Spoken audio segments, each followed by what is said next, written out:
De acuerdo con la Organización Mundial de la Salud, se estima que aproximadamente el 70% de las personas que padecen epilepsia en todo el mundo podrían tener una vida sin convulsiones si tan solo contaran con un diagnóstico y tratamiento adecuado.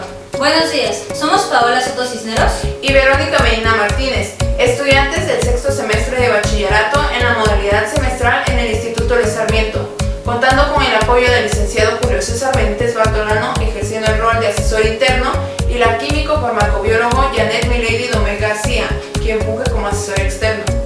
A continuación, se presentará el trabajo de investigación que tiene como título Prototipo de wearable no invasivo para la detección objetiva de crisis epilépticas en pacientes diagnosticados menores de 15 años atendidos en el municipio de Oaxaca de Juárez, cuya estructura consta de un total de 4 capítulos. En el primer capítulo se da a conocer el enfoque metodológico de la tesis, ubicándolo en un contexto adecuado para su mayor comprensión. En el capítulo número 2, se presenta un resumen de todos los términos y conceptos en los que se apoya el objeto del tema. En el tercer capítulo se justifica la metodología empleada en el desarrollo. Y en el último capítulo se manifiesta el producto del proceso de análisis de datos, en relación con las hipótesis planteadas. La epilepsia se define como un trastorno crónico del sistema nervioso central, caracterizado por una predisposición a presentar crisis epilépticas repetidas. Para confirmar el diagnóstico, deben manifestarse cuando menos 2 crisis con más de 24 horas de intervalo. Las crisis epilépticas son episodios de actividad anormal de las neuronas que pueden causar cambios repentinos en la atención y comportamiento, siendo las más comunes las convulsiones. Este trastorno altera la actividad cerebral, provocando comúnmente crisis que puedan afectar una parte del cerebro o su totalidad. En ocasiones, las convulsiones están acompañadas de comportamientos inusuales como confusión temporal, episodios de ausencia, movimientos espasmódicos, pérdida del conocimiento y síntomas psíquicos como miedo y ansiedad. Las crisis pueden producirse en áreas del cerebro como el lóbulo temporal y frontal. Sin embargo, aunque estas son las zonas de origen más comunes, en el caso de las crisis generalizadas se desconocen las mismas, ya que se encuentran propagadas por toda la corteza cerebral. De acuerdo con la Organización Mundial de la Salud, mundialmente alrededor de 50 millones de personas padecen epilepsia. La proporción estimada de la población general con epilepsia activa oscila entre 4 y 10 por 1000 personas. Sin embargo, en países de ingresos bajos y medianos sugieren una proporción mucho mayor, entre 7 y 15 por 1000 personas. Cerca del 80% de los pacientes con epilepsia viven en países de ingresos bajos y medianos. En México, un total de 2 millones de personas sufren de epilepsia. De ellos, 75% son personas menores de 20 años y adultos mayores de 60 años.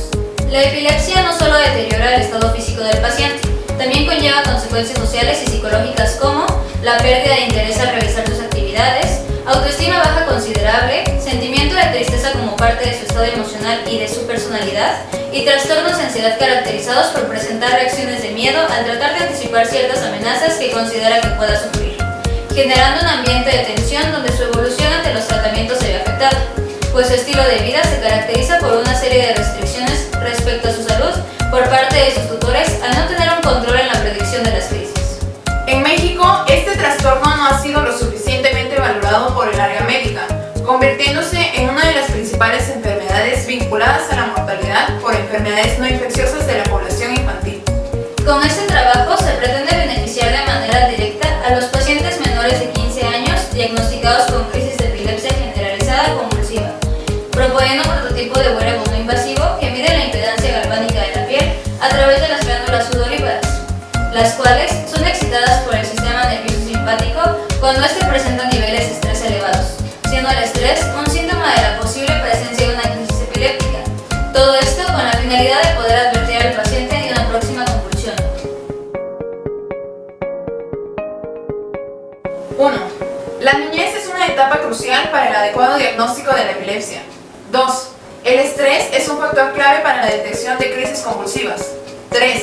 Los pacientes con epilepsia, pertenecientes a un nivel socioeconómico por debajo de la media, no tienen acceso a herramientas clave para la constante mejora de su condición. Objetivo general: proponer un prototipo de parche inteligente que permita detectar crisis convulsivas en pacientes diagnosticados con epilepsia infantil a través de la tasa de sudoración local y la concentración de electrolitos y metabolitos. Objetivos específicos: identificar los dispositivos enfocados enfocados en la detección de convulsiones existentes para los infantes. Comparar los aspectos positivos y negativos de cada uno de los dispositivos portátiles cuyo funcionamiento es la detección de convulsiones. Establecer un nuevo dispositivo basado en la síntesis de los aspectos positivos de cada uno de los wearables existentes. ¿Qué tan efectivos son los dispositivos detectores de convulsiones epilépticas actuales? ¿Cuáles son las necesidades médicas que no cubren los dispositivos en un paciente? ¿Qué aspectos en la calidad de vida de un infante se benefician al contar con un dispositivo detector de convulsiones? El término epilepsia tiene su origen en la palabra griega epilamanei, que significa ser atacado o tomado por sorpresa. Identificar las causas de las crisis es un factor influyente respecto a la elección del plan de tratamiento adecuado. Sin embargo, en más del 70% de personas que padecen epilepsia no se puede identificar la causa. Algunas de las principales causas son accidente cerebrovascular o accidente isquémico transitorio, demencia, infecciones, anomalía cerebral congénita, trastornos metabólicos, tumor cerebral, vasos sanguíneos anormales en el cerebro, entre otros. Los signos son alteración del nivel de conciencia, automatismos, rigidez, sacudidas musculares, convulsiones, confusión temporal y problemas de habla. Por otro lado, los síntomas de la enfermedad son las sensaciones que nota el paciente cuando se activan los grupos neuronales responsables de sus crisis epilépticas. Algunos pacientes notan una sensación antes de perder el conocimiento denominada aura. El aura depende de la función de sus grupos neuronales y suele ser siempre el mismo en cada paciente. Algunos de estos síntomas son miedo o ansiedad, déjà vu, náuseas, hormigueo, visión de luces, colores o figuras, olores anormales y distorsión del sonido. El diagnóstico de epilepsia se establece a través de la historia clínica. Dado que el médico no puede observar las crisis epilépticas, tiene que basarse en la descripción realizada por el paciente y los testigos. Además de la historia clínica y de la exploración física y neurológica, se realizan algunas pruebas complementarias como análisis de sangre, electroencefalograma y pruebas de imagen como la TAC y la resonancia magnética craneal. Todo ello nos permite identificar el tipo de síndrome epiléptico y en algunos casos la causa de la epilepsia. La epilepsia suele ser tratada con medicamentos y en algunos casos cirugía, cambios en la dieta y dispositivos. Existe una gran variedad de medicamentos que tratan las crisis convulsivas. La elección adecuada de un medicamento depende de factores como el tipo de convulsión, edad y efectos secundarios del medicamento. Los fármacos más comunes son la lamotrigina y levetiracetam. La dieta cetogénica consiste en alimentos altos en grasas, bajos en carbohidratos y niveles adecuados de proteína que puedan utilizarse para el tratamiento de la epilepsia en algunos niños. Más de la mitad de los niños que se adhieren a la dieta se les reducen sus convulsiones en un 50%. La cirugía de epilepsia es un procedimiento que elimina o altera un área del cerebro donde se originan las convulsiones. Esta es más efectiva cuando las convulsiones siempre se originan en una sola ubicación en el cerebro. Los dispositivos pueden ayudar a controlar parcialmente las crisis. Estos se clasifican en invasivos y no invasivos. Los dispositivos invasivos son cualquier software o equipo biomédico que intervenga en un organismo, tales como estimulación del nervio vago y neuroestimulación sensible. Por otro lado, los dispositivos no invasivos no requieren insertar un instrumento a través de la piel o en una abertura corporal. Dentro de los no invasivos destaca Embrace 2. Este dispositivo consiste en un reloj que utiliza el aprendizaje automático avanzado para detectar posibles convulsiones tónico-crónicas generalizadas e inmediatamente notifica a los cuidadores a través de una llamada y un mensaje. Es el primer wearable que recibe autorización para su uso pediátrico. Ventajas. Aprobado por la FDA para niños mayores de 6 años. Constituido por 4 sensores: actividad electrodérmica, temperatura, acelerómetro y giroscopio. Sincronización. Alerts App envía una llamada a los cuidadores cuando se presenta una convulsión y Maze App es un diario de ataques epilépticos. Desventajas. Solo detecta las crisis tónico-clónicas. Detecta convulsiones con una duración mayor de 20 segundos. El costo del dispositivo es de $249. Requiere de una suscripción mensual de $9.99 para hacer uso de sus aplicaciones.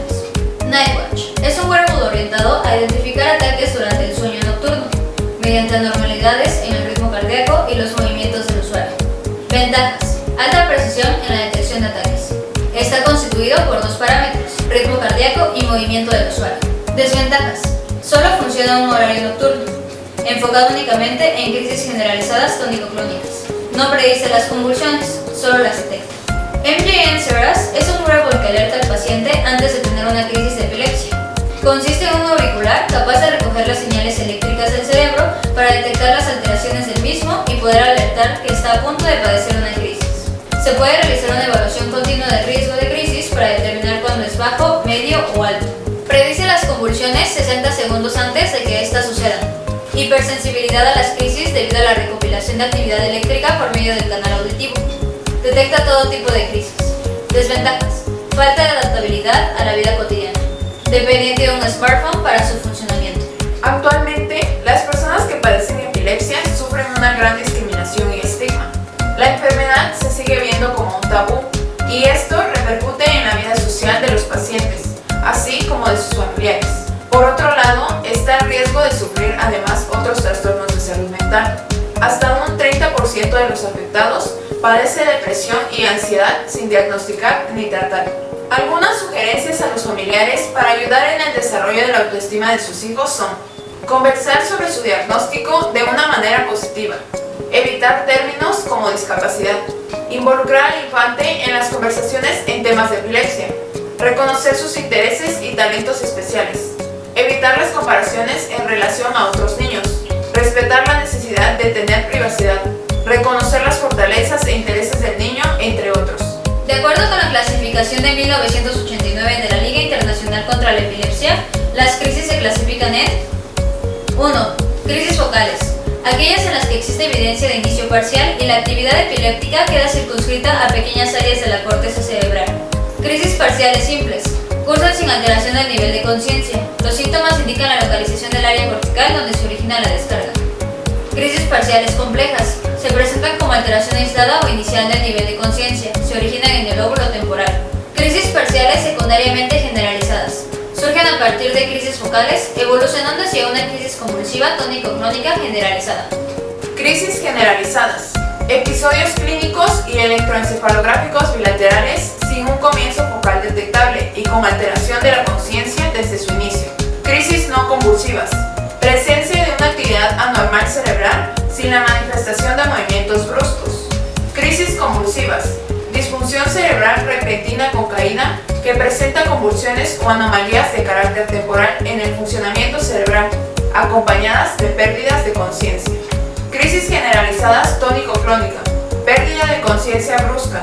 Después ocurre la fase de contracción tónica de músculos y posteriormente la fase clónica, finalizando con un periodo poscrítico con cuadro confusional, flacidez muscular y en ocasiones relajación esfinteriana. Crisis tónicas, contracción de breve duración, típica de miembros superiores. Crisis mioclónicas, sacudidas musculares bruscas, breves y recurrentes. No hay pérdida de conocimiento. Crisis sin clasificar, reúne a todas aquellas inclasificables, ya sea por falta de datos o de observación clínica, y algunas crisis neonatales. Existen algunos factores que pueden precipitar las crisis epilépticas como incumplimiento del tratamiento, falta de sueño, ingesta de bebidas alcohólicas, fiebres, destellos luminosos y el estrés. Nos centraremos en este último debido a la extensa presencia del mismo en la población. Estrés. Los estados de estrés actúan como factores desencadenantes de crisis epilépticas, especialmente cuando se asocian a cansancio o alteración del ritmo de sueño. La influencia del estrés puede aumentar el riesgo de una persona a padecer epilepsia. Esto último puede ocurrir en casos en que el estrés ha sido muy prolongado, intenso y especialmente se experimentó en la infancia. La Universidad de Cincinnati descubrió que los niños que estaban en zonas de conflicto tenían crisis epilépticas con mayor frecuencia que aquellos que estaban fuera de esa zona. A continuación, se presenta la técnica más viable para la medición de estrés y así poder predecir una próxima convulsión. Este tipo de detección se basa en alteraciones psicológicas y fisiológicas que cada individuo puede desarrollar ante un estímulo. Impedancia galvánica de la piel. Las mediciones de resistencia y conductividad eléctrica caracterizan el estado funcional de la piel y permiten estimar la actividad del sistema nervioso debido a que en la capa granular de la epidermis se producen los procesos de regulación de los terminales nerviosos que reflejan el estado emocional del humano. El valor de esta impedancia depende de la sudoración, la secreción de grasa y la concentración de sales minerales. Una capa de piel seca es un buen dieléctrico conductor como resultante de una constante evaporación denominada perspiración. A mayor humedad,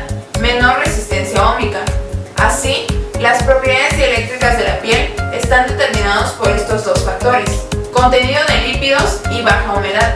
La excitación nerviosa emocional incrementa la actividad humectante de las glándulas, aumentando las propiedades electroconductivas de la piel y disminuyendo la resistencia óhmica, efecto que se conoce como reflejo psicogalvánico. Las glándulas sudoríparas son excitadas o inhibidas por el sistema nervioso simpático, siendo este quien regula el fenómeno electrodérmico.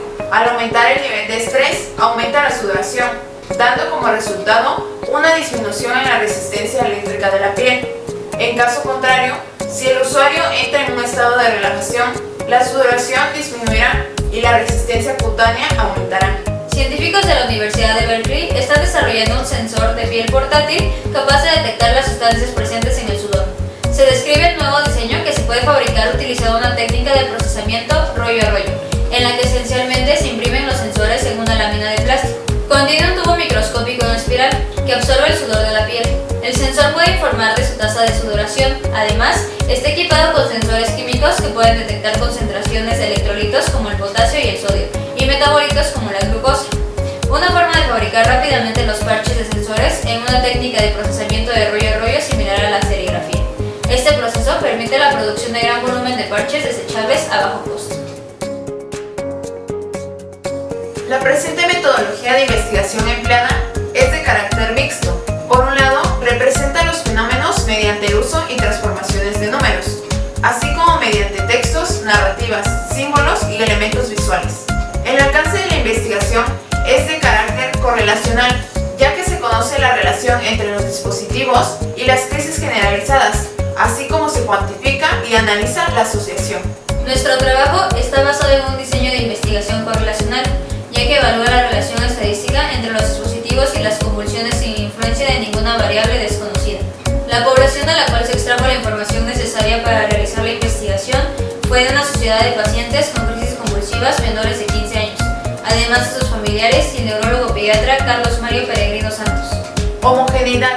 Se considera que la niñez es una etapa crucial en el diagnóstico de un trastorno como la epilepsia. Por lo tanto, se determina un rango de edad favorable menor a 15 años, con presencia de crisis convulsivas y con escasos recursos económicos. Tiempo. El esquema de trabajo se basa en un total de 4 meses, comprendido desde septiembre a diciembre, los cuales fueron administrados semanalmente. De esta manera se determinaron los avances a través del registro de alteraciones y mejoras que presentó la población. Espacio. Oaxaca no cuenta con un centro altamente especializado en este trastorno, por lo cual el espacio al que se recurrió fue la Clínica OSO, ubicada en la ciudad de Oaxaca de Juárez, Oaxaca, en la colonia Reforma, específicamente en áreas como neurología y pediatría. Cantidad. Se realizó una visita previa para hacer análisis de la población, solicitar permisos y familiarizarnos con el tipo de movimiento realizado en dichas áreas, con la finalidad de determinar el número de personas a las cuales darle seguimiento, tomando como referencia una población comprendida por pacientes que cumplieron con las especificaciones requeridas. Para la muestra de carácter sistemático, se consideraron a 5 pacientes entre un rango de edad de 10 a 15 años, cuyos tutores no tengan la posibilidad económica de adquirir un dispositivo médico para la detección de convulsiones. El propósito de este trabajo consiste en aportar una solución para la accesibilidad de las funciones básicas que proporcionan estos dispositivos médicos a los pacientes con epilepsia cuyo nivel socioeconómico fuera medio bajo, mediante la propuesta de un nuevo wearable con un rendimiento similar en la detección de convulsiones comparado al de los demás, al igual que un costo en función de las posibilidades económicas de los pacientes. A través de una encuesta realizada a 5 pacientes con epilepsia menores de 15 años, se examinan las posibilidades económicas de las familias de los pacientes de adquirir un dispositivo no invasivo para reducir el riesgo de complicaciones de las convulsiones del paciente, al igual que el nivel de estrés presente en el ambiente del infante. Los datos analizados sugieren que el 65% de las familias no tienen el ingreso económico suficiente para invertir en un dispositivo médico de alta tecnología para el manejo de la epilepsia. Además, el 70% de los pacientes manifiestan síntomas de estrés momentos antes de una inminente convulsión epiléptica. En cuanto a la identificación de dispositivos no invasivos enfocados en la detección de convulsiones, se identificaron los dispositivos existentes. Aquellos de naturaleza no invasiva se analizaron a lo largo de la investigación. Actualmente, estos cuentan con la mejor tecnología de calidad médica para el manejo de la epilepsia. En cuanto a los aspectos positivos y negativos de los dispositivos médicos. Sus aspectos positivos más destacables son la alta precisión de detección, comodidad, portabilidad y conectividad. Por otro lado, algunos de sus aspectos negativos son el elevado costo, la incapacidad de predicción y un monitoreo no funcional las 24 horas. A través de un minucioso análisis, se concluyó que el dispositivo con mayor influencia en el wearable fue Embrace 2. En cuanto al establecimiento del nuevo dispositivo portátil no invasivo, Nightwatch tiene como uno de sus mejores aspectos su adaptabilidad a la vida cotidiana. Por lo tanto, nuestro dispositivo estará basado en su modelo base, el minimalismo. Por último, MJN Series tiene como propuesta de valor la valoración de la magnitud de las convulsiones epilépticas, un aspecto que se irá perfeccionando en nuestro dispositivo.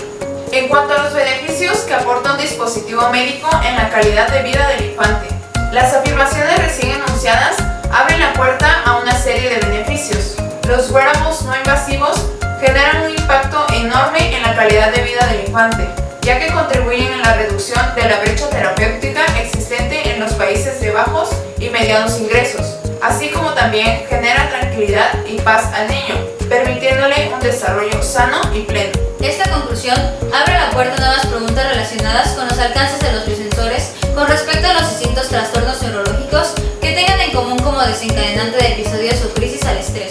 Entre ellas, y solo a modo de ejemplo, la utilización de biosensores para terapias antiestrés y sin ánimo de exhaustividad, la indagación de alternativas para la máxima optimización de recursos económicos posibles y así hacer accesible esta tecnología para todos los sectores. Estas problemáticas, entre otras, deberán ser objeto de nuevas investigaciones, que evidentemente implicarán un gran avance en el campo de la neurociencia. Al Instituto Luis Sarmiento. Implementación de talleres, pláticas y conferencias por especialistas dirigidas a la comunidad inusa, con la finalidad de informar, concientizar y capacitar a la misma en caso de presenciar una crisis epiléptica. Proporcionar al área médica de cada sección el equipo necesario para tratar adecuadamente a la persona que presenta la convulsión. A las instituciones de salud oaxaqueñas. Diseñar programas óptimos de apoyo psicológico en conjunto con el área de neurología en pacientes diagnosticados para llevar un control de sus emociones y estados de ánimo con la finalidad de prevenir la presencia de trastornos de ansiedad. Dar a conocer las diversas opciones de tratamiento a los pacientes y a sus cuidadores con la finalidad de familiarizarse con cada uno de ellos, entender su funcionalidad y la optimización de los mismos.